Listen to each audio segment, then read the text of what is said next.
চাঁপাইনবাবগঞ্জের গোমস্তাপুরে একটি মহিলা মাদ্রাসায় দুই আবাসিক শিক্ষার্থীর রহস্যজনক মৃত্যু হয়েছে। শনিবার ভোরে ডোবার মোড় এলাকার শেফালি বেগম মহিলা হাফিজিয়া মাদ্রাসায় এই ঘটনা ঘটে। পুলিশ জানায়, শুক্রবার রাতে অসুস্থ হয়ে পড়লে মাদ্রাসার শিক্ষিকা তাদের উপজেলা স্বাস্থ্য কমপ্লেক্সে নিলে চিকিৎসক দুজনকেই মৃত বলে ঘোষণা করেন। মাদ্রাসা কর্তৃপক্ষ জানিয়েছে, অন্যান্য শিক্ষার্থীদের সঙ্গে ঘুমিয়ে পড়লেও হঠাৎ দুজন অসুস্থ হয়ে পড়ে।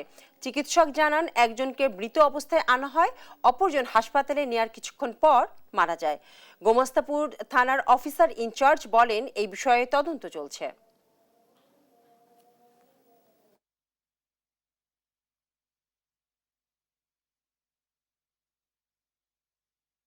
ডেকেছে পাশের রুম থেকে, ডেকে দেখছি শিক্ষক যে এই অবস্থা। তখন ওই বাচ্চাটাকে কোলে নিয়ে নিয়েছে। কোলে নেওয়ার পরেই আমাকে ফোন দিয়েছে যে দাদা এই অবস্থা। তখন আমি সাথে সাথে এসে দেখি যে একটা বাচ্চাকে কোলে নিয়ে আছে আর একটা পাশে ঘুমাইছে, মানে শুতে আছে। দিয়ে ওনাকে নিয়ে এই রহনপুর মেডিকেলে নিয়ে আসার পর চিকিৎসকের সামনেই দুজনেই মেডিকেল